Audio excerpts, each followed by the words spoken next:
Assalamualaikum warahmatullahi wabarakatuh. Indonesia merupakan negara berbentuk republik. Indonesia juga merupakan negara yang tidak lekang dari kasus korupsi. Mulai dari pejabat tinggi negara sampai kepala desa, tak lekang dari kata korupsi. Walaupun pemberantasan korupsi kian hari semakin keras, namun nyatanya kasus korupsi masih saja terjadi. Oleh karena itu, pada jurnal ini, penulis mencoba membaca korupsi dari sudut pandang sosiologi, berangkat dari asumsi bahwa korupsi adalah pelanggaran terhadap norma sosial yang berkembang dalam masyarakat.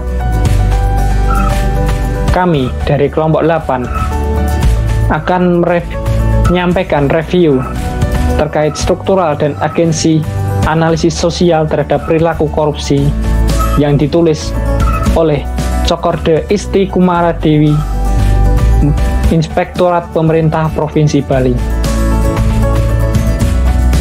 Kelompok 8 beranggotakan Diana Indasari, NIM K2518013, kemudian saya sendiri, Indra Setiawan, NIM K2518029, serta Reza Mahardika, NIM K2518054. Dalam jurnal ini, latar belakang masalahnya berupa 1. Munculnya berita pada 10 September 2018 yang disampaikan oleh Mendagri tentang 2.150 ASN yang akan segera dipecat karena terlibat kasus korupsi. Kemudian, adanya anggota DPR Kota Malang yang ramai-ramai berjamaah melakukan korupsi, kemudian ditangkap oleh KPK. Yang ketiga, koruptor yang tidak kapok dan tidak menampakkan rasa bersalah ketika digiring dengan memakai rompi orange. Pada jurnal ini, rumusan masalah yang disajikan berupa mengapa korupsi cenderung dilakukan oleh mereka yang memiliki kekuasaan. Nah, untuk menjawab tersebut, tujuan penelitian berupa untuk mengungkap mengapa korupsi cenderung dilakukan oleh mereka yang memiliki kekuasaan. Metode penelitian yang dilakukan oleh penulis berupa pengumpulan data dengan cara studi dokumen, serta dia analisis dengan teknik deskriptif interpretatif. Selanjutnya, untuk pembahasan akan disampaikan oleh rekan saya, Reza Mahardika. Waktu dan tempat saya persilakan. Baik, terima kasih Mas Indra atas kesempatannya. Di sini izinkan saya untuk membahas jurnal ini. Jadi yang pertama itu, apa itu korupsi? Jadi secara umum, korupsi itu dapat dikatakan sebagai penggunaan kekuasaan publik untuk kepentingan pribadi. Nah, kemudian apa itu kekuasaan publik? Kekuasaan publik itu menurut Watimena tahun 2012 adalah kekuasaan yang diberikan oleh publik. Publik bisa berarti masyarakat atau organisasi yang ada di dalamnya. Yang perlu juga dipahami adalah bahwa korupsi bukan hanya persoalan hukum, namun juga persoalan kultur. Menurut Nietzsche, seorang filsuf Jerman memiliki pendapat bahwa seorang manusia itu memiliki kehendak untuk berkuasa atau the will to power. Kehendak untuk berkuasa menurut Nietzsche adalah klaim kekuasaan yang paling tirani, tak punya pertimbangan dan tak dapat dihancurkan. Kehendak berkuasa manusia tidaklah sebuah persoalan. Yang menjadi persoalan itu adalah manakala digunakan untuk hal-hal yang bertentangan secara moral maupun hukum. Dalam hal ini adalah korupsi. Hal ini dapat terjadi saat seseorang tersebut berada di lingkungan yang mendukung terjadinya korupsi. Dalam pelaksanaan praktik, pelaku didasari oleh dua kesadaran, yakni kesadaran diskursif dan kesadaran praktis. Apa itu kesadaran diskursif dan kesadaran praktis? Kesadaran diskursif adalah kemampuan untuk melukiskan tindakan dalam kata-kata, sedangkan kesadaran praktis melibatkan tindakan yang dianggap benar oleh aktor tanpa mampu mengungkapkannya dengan kata-kata. Kesadaran diskursif ini berkaitan dengan pengetahuan, sedangkan kesadaran praktis berkaitan dengan rutinisasi kehidupan sosial. Oleh karena itu, batas antara kesadaran diskursif dan praktis berubah-ubah dan cair sehingga ontologi ruang dan waktu sebagai penentu praktik sosial menjadi konsepsi mendasar dalam strukturasi. Next.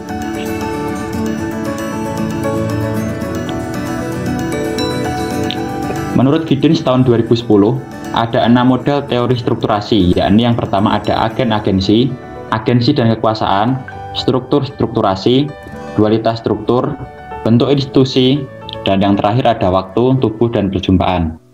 Untuk poin yang pertama, yakni ada agen-agensi. Agen ini lebih condong ke dalam perbuatan sengaja, di mana agen dengan rutin memonitoring diri yang bertujuan untuk mempertahankan suatu pemahaman. Sedangkan agensi ini berkaitan dengan kejadian yang melibatkan individu sebagai pelaku, dalam artian bahwa pelaku dapat bertindak berbeda dalam setiap fase, apapun dalam suatu urutan tindakan tertentu. Yang kedua ada agensi dan kekuasaan. Agensi dan kekuasaan ini menurut Giddens mengatakan bahwa seorang agensi harus mampu menggunakan kekuasaannya, baik itu kausal untuk mempengaruhi kekuasaan yang dijalankan orang lain. Yang ketiga ada struktur dan strukturasi. Untuk menjalankan sistem ini, Giddens memberikan penjelasan mengenai sistem strukturasi secara berbeda. Struktur adalah aturan dan sumber daya atau seperangkat relasi transformasi yang terorganisir sebagai kelengkapan sistem sosial. Sementara sistem adalah relasi yang diproduksi antara para aktor atau kolektivitas sebagai praktik sosial reguler. Sedangkan strukturasi adalah kondisi yang mengatur keterulangan atau transformasi struktur. Yang keempat ada dualitas struktur. Giddens ini menyatakan bahwa agen dan struktur bukanlah dua fenomena yang terpisah atau dualisme, tetapi mewakili dualitas. Artinya kelengkapan struktural dari sistem sosial adalah sarana sekaligus hasil dari praktik sosial yang terorganisasi secara rutin. Yang kelima ada bentuk institusi. Institusi ini berkaitan dengan kekuasaan, karena perilaku korup jika dilihat dari pandangan sosiologi ditentukan oleh habitus atau lingkungan tempat ia berada. Menurut Bourdieu, lingkungan adalah arena bertarung. Untuk menganalisis masalah lingkungan ini, Bourdieu mengajukan 3 langkah proses. Yang pertama menggambarkan keutamaan lingkungan, kekuasaan politik. Yang kedua menggambarkan struktur objektif hubungan antara berbagai posisi dalam lingkungan tertentu. Dan yang ketiga ada menemukan ciri-ciri kebiasaan agen yang menempati berbagai tipe posisi dalam lingkungan. Menurut Bourdieu, pada lingkungan atau arena inilah agen saling bertarung, merebutkan posisinya dengan mempertaruhkan paling tidak ada 4 modal, yakni ekonomi, kultural, sosial, dan simbolik. Yang terakhir ada waktu, tubuh, dan perjumpaan.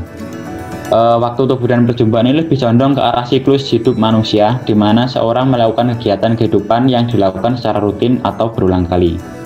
Next, Mas.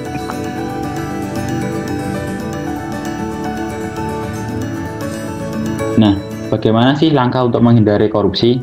Menurut Rohman, tahun 2015 berpendapat bahwa korupsi adalah tindakan pelanggaran terhadap norma yang berkembang dalam masyarakat. Selain kesadaran diri untuk tidak melakukan korupsi karena dapat merugikan khalayak umum, untuk membentengi diri perilaku korupsi ini seseorang harus dibekali dengan ilmu agama.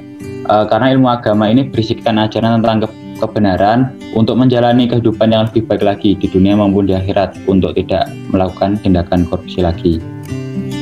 Selanjutnya untuk kesimpulan dan saran akan disampaikan Saudari Diana. Terima kasih atas kesempatannya. Di sini saya akan menyampaikan kesimpulan dan saran dari apa yang telah dipaparkan oleh teman saya tadi. Yang pertama untuk kesimpulan, di sini terdapat beberapa kesimpulan yang dapat ditarik dari pemaparan tadi. Yang pertama adalah setiap orang secara potensial memiliki kehendak bebas dan yang bisa mengarah pada perilaku korupsi karena terdorong keinginan berkuasa. Kemudian yang kedua, di samping agen struktur juga memiliki potensi untuk melakukan korupsi. Hal ini dapat terjadi jika agen dan struktur terlibat dalam kontestasi di ranah publik, karena di situ akan dipertaruhkan berbagai bentuk modal. Kemudian yang kedua adalah saran. Dari kesimpulan tersebut dapat ditarik beberapa saran. Yang pertama adalah korupsi termasuk pelanggaran terhadap norma sosial.